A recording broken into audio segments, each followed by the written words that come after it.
Hello and welcome back to Inquisitor Martyr. Last time we started the Viridian Void Crusade and had a little seasonal boss mission pop up in the middle of that.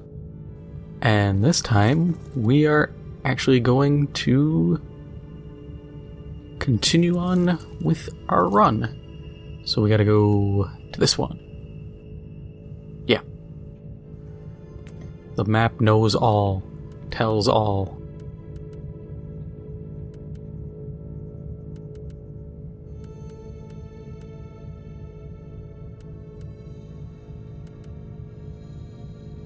Yeah, let's just power up champions, who cares?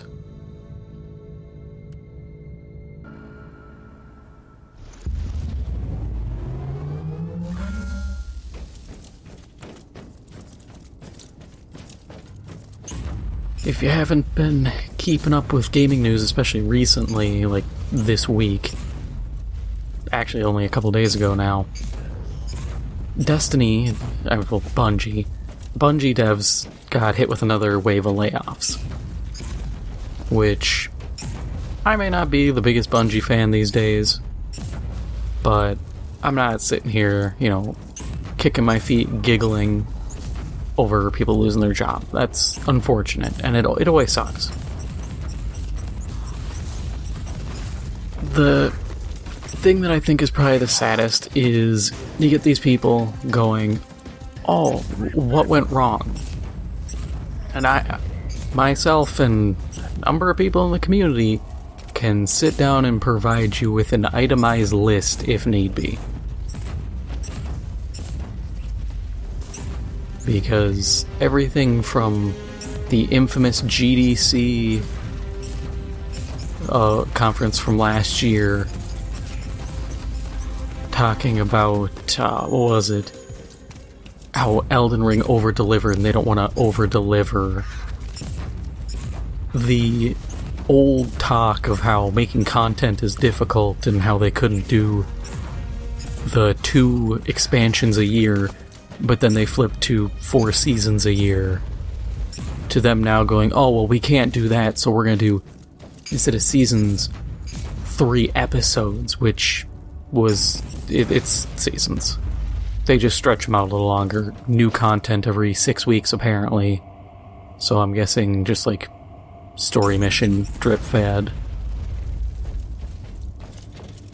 It's stuff like that. It's terrible writing. It's Lightfall being an absolute just disappointment on every level. What went wrong is very easy. Hell, Marathon. Game's not even out, and I'm already looking at it like, I don't have a lot of faith in this. Simply because if you're gonna have an extraction shooter, and the first thing you do is go, hey, you know that one IP we're known for way in the past, before Halo? Yeah, let's just grab that name and drudge that up and slap it on our new thing.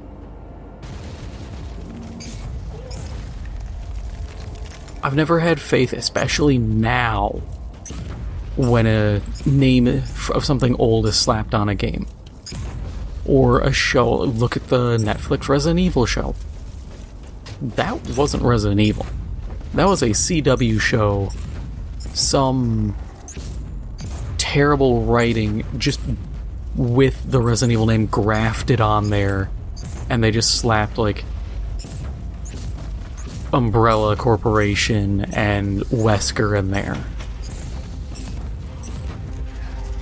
It would be like if you had that script and then I said to my mom, hey, I need you to tie this into Resident Evil. She doesn't know a damn thing. She would probably just read like 3 things and be like, yeah, that's probably good.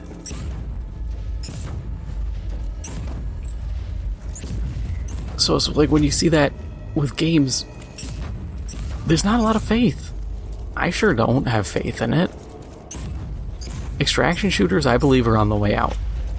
Even though there are games coming out still. At least the PvP ones, I think they're on the way up because they're not that fun. And I know that's a hot take for some people. They aren't. It's the same thing as Battle Royales. If you don't have the best gear possible, you get hoed. You're doing your own thing, and some dude who's absolutely just yoinky sploinkied out of his mind on Adderall has beaten all the missions for the season and is just twitching in a corner waiting for someone to come in so he can splatter them, take 2 items off your body, and then leave everything else to get dumpstered. Because they're just idiots. And all they do is they want the PvP, but they don't want a fair fight, because why would you want a fair fight? I prefer fair fights because that's actually, if you're trying to measure your EPeen, then it's a way to actually see if you're skilled or not, as opposed to just being like, haha, my armor stops 9mm without hesitation, and all you have is 9mm weapons. Get dunked on.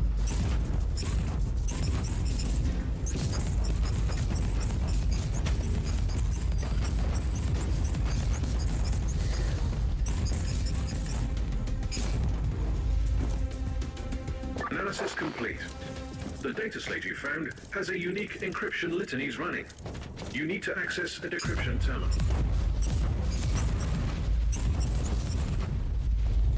I just get tired of, like, extraction shooters, and even the stuff where Bungie's like, oh, it's gonna, if you're the first person to find this area, then you'll get your name on it. And I'm looking at it thinking, so how many areas are there gonna be, really? And because my guess is this is gonna be kind of like how it is in the Destiny raids, where it's world first, and it's just a bunch of dudes who all they do is raid, so no one has a chance, and then it's going to be solved in like 6 hours. And that's actually another problem Destiny had, was the classes didn't mean anything. No buffers, no debuffers. It didn't offer anything that you couldn't find elsewhere. That's why I'm so eager for First Descendant. As long as they don't just microtransaction the hell out of that game, it'll be fine. And it will be a worthwhile competitor. Already they're doing better by having elites with actual tangible effects. It just makes me sad, because Destiny has had... They essentially had the industry handed to them. And then they just proceeded to fumble every step of the way.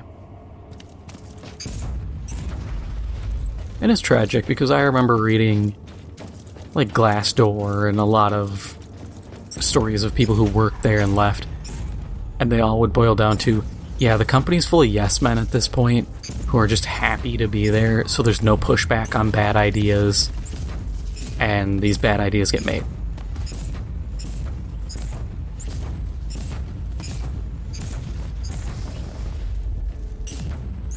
So it's like, yeah, I can tell you what went wrong. And it's just kind of shocking. I think they've been bought by Sony for a year and already getting hit with layoffs. And I imagine they'll get hit with more. Because this has to be said every time.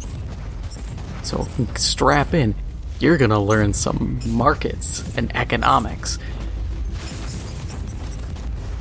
Video games are a market. If you want to break it down, like, video games themselves are one large market. Then you have smaller subsections. Racing games, fighting games, sports games, FPS games. You break that down. Then from there you break it down even further. So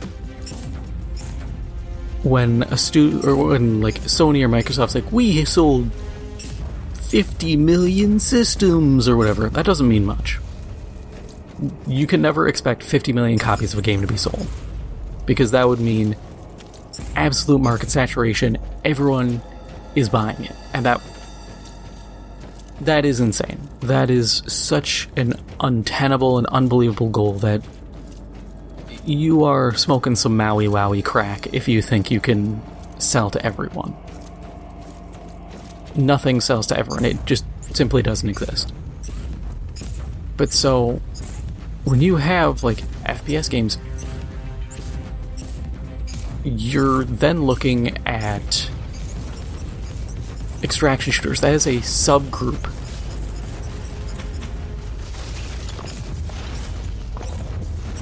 And so it's funny seeing all these studios race to make these games, because you're all fighting for a subgroup.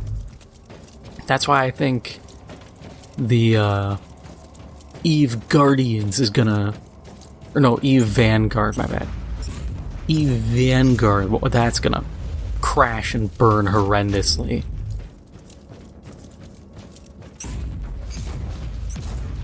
I would like to sit in on the post-mortem for that game, because I almost guarantee they're not going to know why it died. And I can tell you here now, it's because it's a subgroup. It is a niche within the industry. Why do you think games like COD and Battlefield, even after making absolutely pinching out horrendous games, why they're still around? Part because no one bothers to challenge them, because people are stupid and think, oh, I know what I'll do. I'll challenge them by making something tangentially related and fail to grab their core audiences when they make mistakes.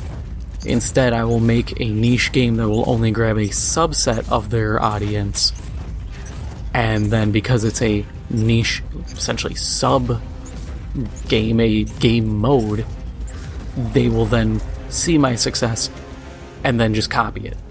Like we saw with Warzone and Firestorm for Battle Royales, like we've seen with Hazard Zone, which failed horribly, and DMZ for extraction shooters. DICE and Activision didn't have to go all hands on deck to make those modes. They were able to just be like, yeah, a couple of you idiots put this together, who cares? But no one challenges the actual core. That's why Dust was good, because it challenged the combined arms multiplayer genre. It had core modes. Everyone plays Domination. That is the most basic bitch mode you can make. Here is a spot, stand in spot. You now claim spot, it is yours. Keep enemy from taking spot. You don't even have to take the spots, you can go fight other people for the whole time, as long as someone's on the objective. But it offers different play styles. You want to be support, you want to be a vehicle guy, you want to do whatever. Extraction shooters, you are John Extraction Man. You don't get to be like, oh, I want to use shotguns. It's, oh, is that meta? If it is meta, cool, you can use it. If it's early game meta, cool, you can use it early on. If it isn't, you drop that thing because you will get bodied. And there is no reward for using it. What do you get? You feel good? That's it. And that's what just floors me. This isn't rocket science. But it's, for some reason, people treat it like it is. Like figuring out what games should be made is some ancient and arcane art that you have to spend 50 years in a Buddhist monastery in the mountains of Tibet to figure out how to do it. It's like, no, look at the market, understand that unless you make a more generalized design, you're appealing to a smaller group. And the funny part, you can make that generalized design and do cool stuff. I will sing its praises to the end of days, and I suggest you look it up. I might make some videos on some of it because I have the first game. Section 8. Section 8 did a lot of cool stuff for the kind of domination game mode with the dynamic combat mission system. The DCMS is the most amazing system that no one touches, because it turned a basic, bare bones game that had an interesting customization system for armor, an interesting spawning system, cool ability to build structures, and then said, hey, instead of just being domination, what if we added just everything else? Hey, here's a like sabotage, plant the bomb submission you can take part in. Oh, here's a VIP escort / kill the VIP. Here's a bunch of stuff. We're just gonna kind of click all this in and it'll work. And it did. And then the game came out, did okay, didn't do great. Codemasters, or no, it wasn't was it Codemasters? I think it was them and Timegate. I know Timegate specifically was on it, but they made a sequel, stupidly made it digital only, in a time where digital only games were very rare, or they were indies when they really needed a physical release, and ended up suffering for it. But they had a cool idea going, and no one for over a decade has looked at that and went, damn, that's a good idea. We should probably use that. You don't have to name it the DCMS. You can name it whatever. It was very simple. What it was a system that said, okay, so we're going to divide up like ribbons that you earn, or medals or whatever it is, that like in Call of Duty when you get a headshot. And it's like, oh, headshot, here's a little banner that pops up and makes you feel good. Here's that, and now when you use it, or you get a certain number of those and a certain number of support ribbons, it will now cache those in and trigger a side mission. And you could have 2, 3, 4 of these active at any given time. Some of them on your side for you to like escort a thing. Sometimes you'll have one active to destroy a thing. It was cool. But the lack of innovation just... in the end, Bungie has no one to blame but themselves. Sad but true, but it's the unfortunate reality of it.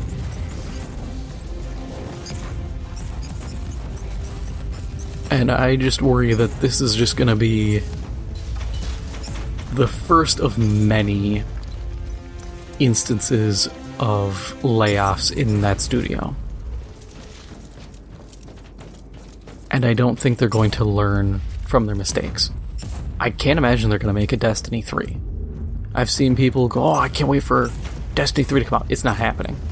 I could almost guarantee it. Because they've talked about how, oh, when Destiny 2's story ends, don't worry guys, it's not the end, we'll keep supporting, and they have a year's worth of content already planned. There are 3 seasons. So we can expect, at least until maybe September, no new game. And what would they do? I assume they're wrapping up their light and dark story arc, and they don't have anything else. Could they introduce something? Yeah, but they suffer from shonen anime syndrome. Every enemy has to be a bigger and badder enemy than the last one. And at this point, if your previous villain is the all-corrupting, galaxy-traversing darkness, and the head guy, the witness, the whiteness, he can just flick his wrist and slice a hole through the Traveler. Well, how do you beat that? Is the next villain just Luke Smith? you stop playing the game and fight him in a Denny's parking lot? There is nothing past that in terms of your story. Otherwise, you're pulling it out of your ass. Are we gonna have a Dragon Ball Super, like, multiverse tournament? You're gonna be fighting guardians from parallel dimensions. It's gonna sound stupid no matter what you do. So they have to end it.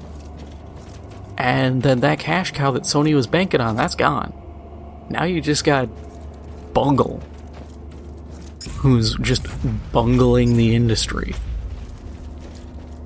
At this point, they'd probably be better off having stuck to Activision and just gotten sold off or something, because I don't have faith in them. I've said it a million times, Theseus is shit. The people are different, the name is the same. What we had for Halo 2, 3, 1, 2, 3, Reach, ODST, that is not the Halo or the Bungie we have now. Even Destiny 1 Bungie is not the Bungie of today.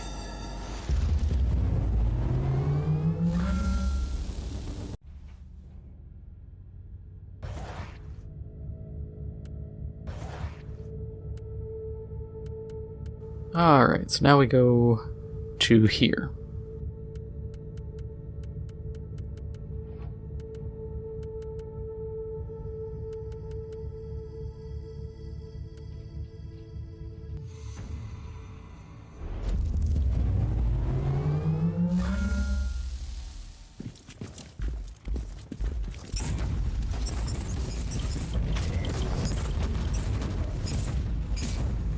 I think one of the things, too, that's disappointing when it comes to Bungie is, like, they're kind of being outdone in every aspect. Because, like, Remnant 2 just updated this past week. And they added more aberrations, which, if you haven't watched my Remnant Let's Play, you should watch it. I did have to put a note in a couple of videos. One of the abilities I use got nerfed. It no longer is broken. Which... damn. That's all I can say. It's just damn. It was fun being kind of... I can't even say I was overpowered. I was actually still kind of garbo. I could just perma-slow bosses. It was nice. Having it gone kind of sucks, but whatever. I just switched to a new weapon mod and I'm good to go. But the big thing is they added more aberrations, and they added a ton of new modifiers. One of them summons a swarm of rats to attack you. There's just a ton of new stuff. And games like that, Diablo has been doing it for years, having proper suffixes and affixes. Well, I guess not suffixes, more or less just, that's for the gear, it'd be just traits for elites and all that. The First Descendant doing the same thing with all these cool ones and their boss fights. I love their boss fights. That's why I'm so excited for the game. Must disable the construct before it launches self-sacrifice protocols. You ain't getting away from me that easy. You have disabled the corrupted servoscope. Confidential material has been secured from the wreckage. But so, First Descendant has these amazing boss fights. I didn't even get to finish Devourer because you essentially needed like one specific character, which was really stupid. I thought that was a terrible design choice, but I think that fell more into just poor balancing. But the bosses, there's a guy who did like every single boss. And when you get into like the hard mode ones, they're like full-on raid bosses. And I thought that was the coolest thing ever. Because that's exactly what I wanted in Destiny. I wanted big bosses that had actual phases, not this, oh, you shot me too much, now I'm gonna go into my invulnerability phase, and you have to deal with a mob wave. Like, come on. What is this 2006 World of Warcraft raid boss garbage? Get innovative. You can have waves of enemies, that's fine. But step your game up. First Ascendant did it perfectly. Every fight is something new. And even if those bosses were, let's say they were in Destiny and they got recycled, that's what the trait system is for. If I suddenly had a version of a boss and it's like, oh, he's already kind of a challenge, but now because we're playing a harder difficulty, he can now summon like damaging fields, or like Remnant, there's a new one where you the boss, the abomination will summon the damaging cubes that are like energy cubes, and they swirl out, spiraling and expanding, so there's spots you can escape through, but otherwise you can just get walloped and they deal a bunch of damage. If they suddenly pulled that, or left a trail of fire, or would summon additional units, or could teleport me randomly, or leaves like damaging traps on the ground, suddenly that fight becomes new again, and it's interesting.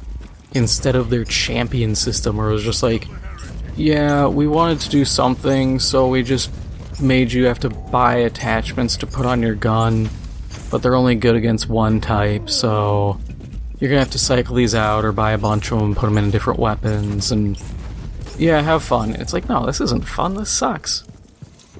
Warframe did it better with Eximus enemies.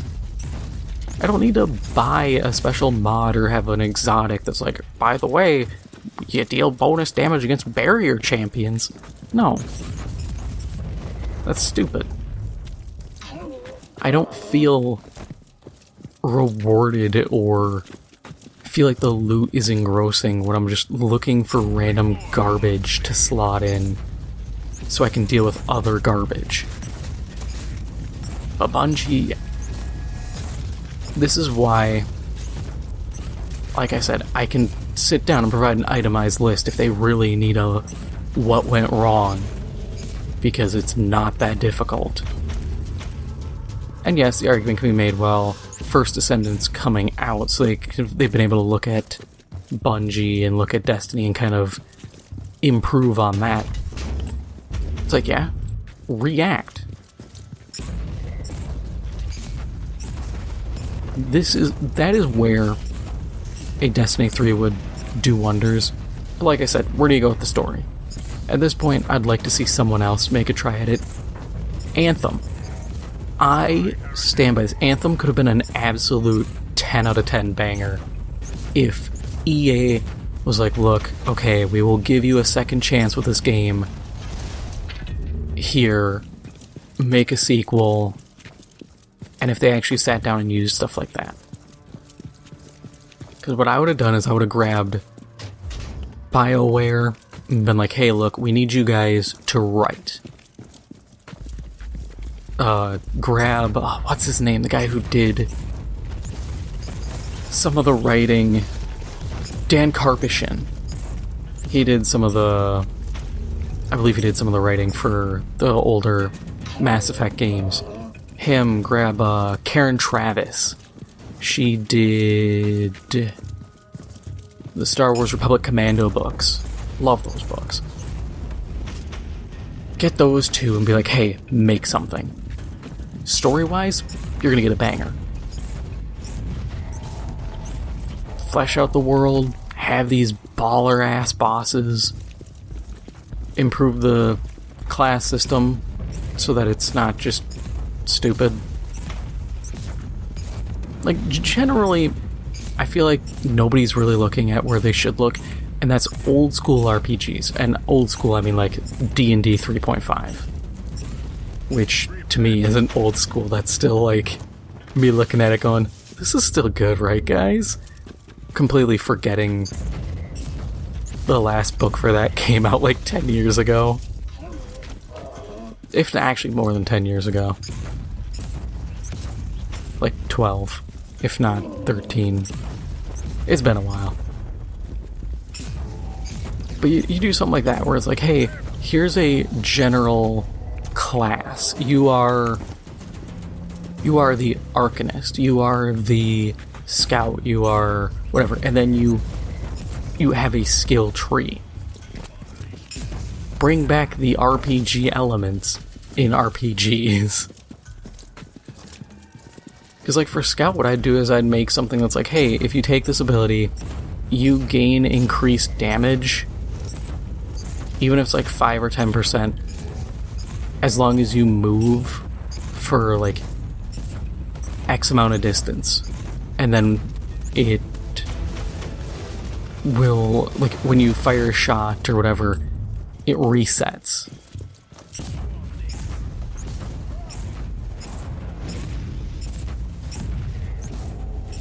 Or as long as you're moving, you get a damage bonus. You introduce things like that. You have subclasses where it's like, oh hey, you make turrets and they can do different things. Oh, you're buffer, debuffer, you're cleanser. This stuff writes itself. Genuinely, it writes itself.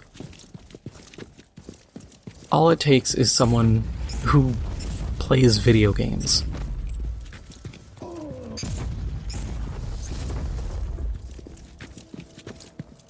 Because this is the kind of stuff 10, 15 years ago when the industry was dominated by dudes who were just nerds. This would have been what they did.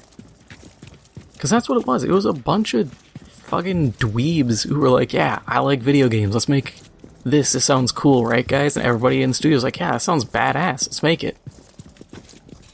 And they did. And it was good. We look back fondly at the old days for a reason.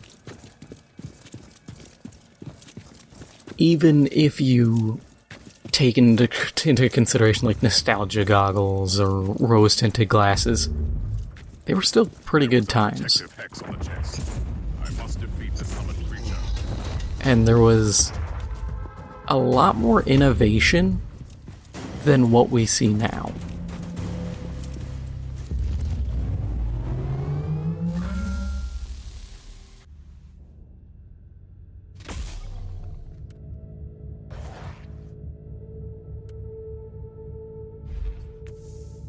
Alright, what do we got?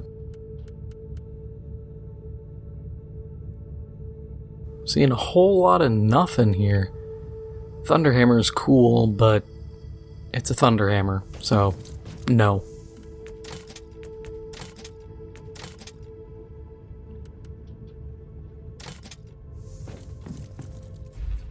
But we did get a skill point, so we're slapping that right into more health. I will become the meatiest boy ever.